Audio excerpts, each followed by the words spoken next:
EVO. This series contains adult language and depictions of graphic violence. Listener discretion is advised.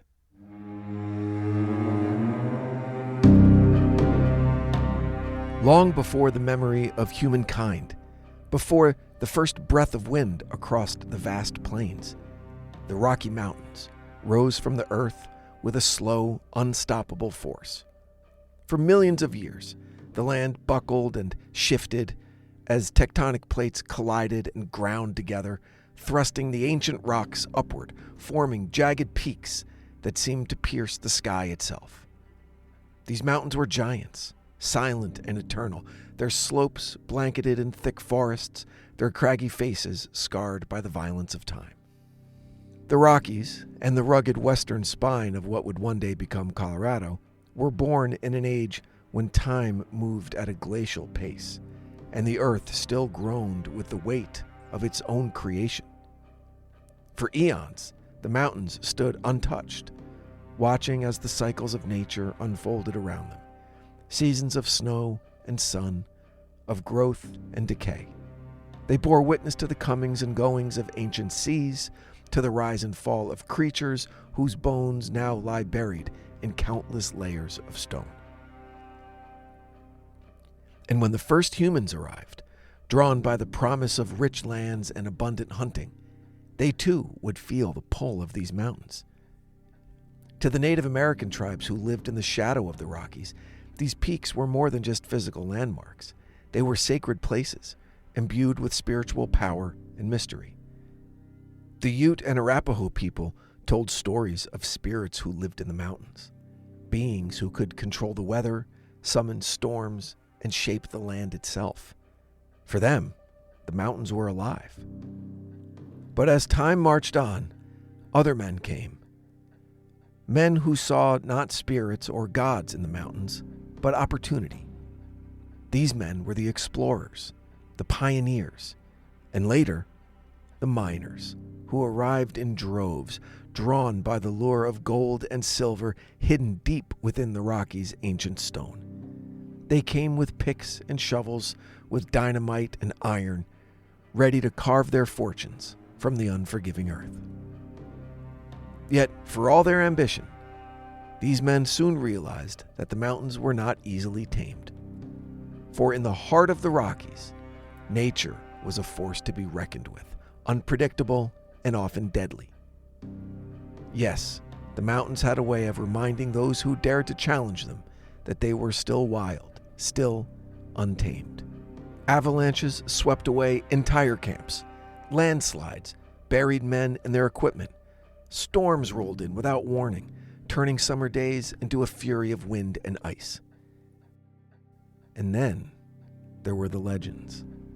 Stories passed from one campfire to the next, growing in the telling, tales of strange creatures that roamed the high peaks, of unseen forces that watched from the shadows. One of those creatures, said to live in the steepest, most treacherous parts of the mountains, was known as the Slide Rock Bolter.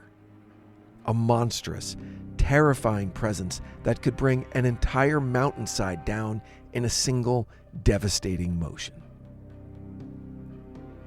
Welcome back to The Devil Within. You're listening to the Menace of the Mountains.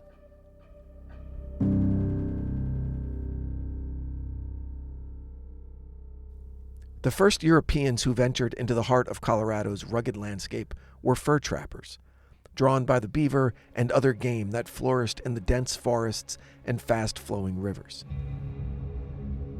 In the early 19th century, men like Zebulon Pike, for whom Pikes Peak in Colorado is named after, and Stephen Long led expeditions through the Rockies, mapping the vast, unknown territory. They wrote of the towering mountains and the treacherous terrain, of rivers that cut deep canyons through the rock, and of forests so thick that sunlight barely reached the ground. Yet for all the beauty they described, they also spoke of danger. The mountains were unforgiving at best, and those who sought to explore them faced near constant peril. For the trappers and early settlers, the mountains were both a source of sustenance and a deadly adversary, and it was understood that only those who respected the land and its power would survive. When gold was discovered in Colorado in the 1850s, a new wave of settlers arrived, and the mining boom began. By the 1870s, mining towns had sprung up across the state: Leadville, Central City, Aspen, towns built on the promise of wealth hidden in the mountains. Men came from all over the country and all over the world, drawn by the chance to strike it rich. They braved the high-altitude passes, the deep snow, and the isolation, determined to find their fortune in the golden veins that crisscrossed the mountains. But for all their hope, they soon found themselves, like everyone else did, at the mercy of the land. The mining camps were often built in precarious locations, nestled at the base of steep slopes or perched on the edge of cliffs. Landslides were a constant danger, especially in the spring when the snow began to melt and the ground became unstable. Entire camps could be wiped out in an instant, buried under tons of rock and debris. It was in this environment of uncertainty and danger that the legend of the Slide Rock Bolter was born. As mentioned, the Rocky Mountains are a landscape shaped purely by time and geologic violence. For millions of years, the forces of tectonic uplift and erosion sculpted the peaks and valleys, creating that jagged, unforgiving terrain. The steep slopes and loose rock are a recipe for disaster, especially during the spring thaw when, again as mentioned, melting snow and rain saturate the ground, making it prone to landslides. So, in the mining towns of Colorado, these landslides were a fact of life. They could strike without warning. The miners and settlers who lived in these towns knew the risks, but they had little choice. The richest veins of gold and silver were often found in the most dangerous locations, and the promise of wealth often outweighed the fear of disaster. But for some, these landslides seemed to have a mind of their own. It wasn't just the natural forces at work, the geology, the weather, but something more sinister, something that couldn't be explained by science alone. And so, the miners began to whisper about a creature that lived in the mountains, a creature that caused the landslides, a creature that rode the rocks and earth as they tumbled down the slopes. And they called this thing the Slide Rock Bolter. The bolter, they said, was a massive beast, larger than any animal that ever walked the earth. Its body was shaped like a great fish, with a huge gaping mouth that could swallow entire towns. It lived on the steepest slopes where the ground was so unstable that even the slightest movement could send a cascade of rocks tumbling down the mountainside. The bolter would lie in wait, its long, slick body blending in with the rocky terrain until it spotted a victim. Usually a careless miner or an unsuspecting traveler. And then, with a great and mighty roar, it would loosen its grip on the mountain and slide down the slope, devouring everything in its path. For the miners, the bolter was more than just a myth. It was a way of making sense of the unpredictable, deadly nature of the mountains. They had seen too many of their fellow men buried by landslides to believe that it was all just a coincidence. There had to be something behind it, some force that caused the mountains to move with such fury. And so the bolter became part of their world, a creature as real to them as the bears and wolves that roam the forests. The first recorded mention of the Slide Rock Bolter came from the mining camps of the late 19th century. In the high country of the San Juan Mountains, where the slopes were steep and the mining towns seemed to defy gravity as they clung to the mountainsides, the legend took root. The bolter, it was said, had actually been spotted by miners working near Telluride, its massive form sliding down the mountain with a thunderous roar. The story quickly spread from camp to camp, each retelling, as we know, adding new and more devastating details. Some said the bolter had scales of iron. Others said its eyes glowed like lanterns in the dark.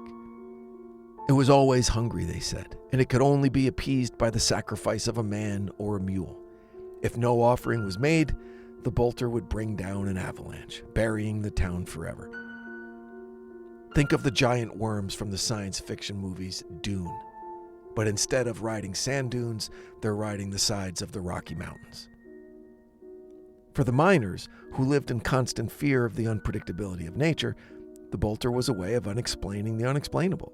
It gave a face to the danger, a reason for the destruction that seemed random and senseless. And in the remote, isolated mining camps where the nights were long and the wind howled through the mountains, it was easy to believe that something terrible lurked just out of sight, waiting for its chance to strike. As the legend of the Slide Rock Bolter spread, so too did the stories of those who claimed to have seen the creature. Some said they spotted its massive form sliding down the mountain in the distance, while others told of close encounters that left them shaken and terrified. One such story came from a miner named Thomas Hardy, who had been working in the high country near Silverton in the summer of 1899. Hardy claimed that he and his partner had been hiking up a steep slope when they heard a strange rumbling sound, like the distant roar of a waterfall. At first, they thought it was the wind, but as they climbed higher, the sound grew louder and more distinct. Suddenly, Hardy said, they saw the creature. It was as big as a house, its body slick and wet like the skin of a fish, its huge mouth open wide as it slid down the mountain right towards them. Hardy and his partner froze in terror as the massive creature barreled down the slope. The Slide Rock Bolter, as Hardy described it later, moved with an unnatural fluidity, its huge body displacing the rocks and soil as if it were part of the landscape itself. Its gaping mouth, lined with jagged, stone-like teeth, yawned wide as if preparing to swallow everything in front of it. For a moment, Hardy knew it was the end. He and his partner stood helplessly, watching the bolter approach, its speed increasing as it gained momentum down the steep slope. But just as the creature seemed ready to engulf them, it veered sharply to the left, sliding past them with a deafening roar. Rocks tumbled in its wake, and the air filled with dust and the acrid smell of earth. The creature disappeared down the mountain, leaving a wide path of destruction in its wake. Shaken and barely able to speak, Hardy and his partner made their way back to camp, where they told the others what they had seen. At first, as you might imagine, no one believed them. It sounded too outlandish, too much like the ghost stories the miners told to pass the time on those long, cold nights. But Hardy swore by his story, and in time, others came forward with similar tales. A group of surveyors working near Leadville claimed to have heard the unmistakable roar of the bolter late one night as they camped high in the mountains.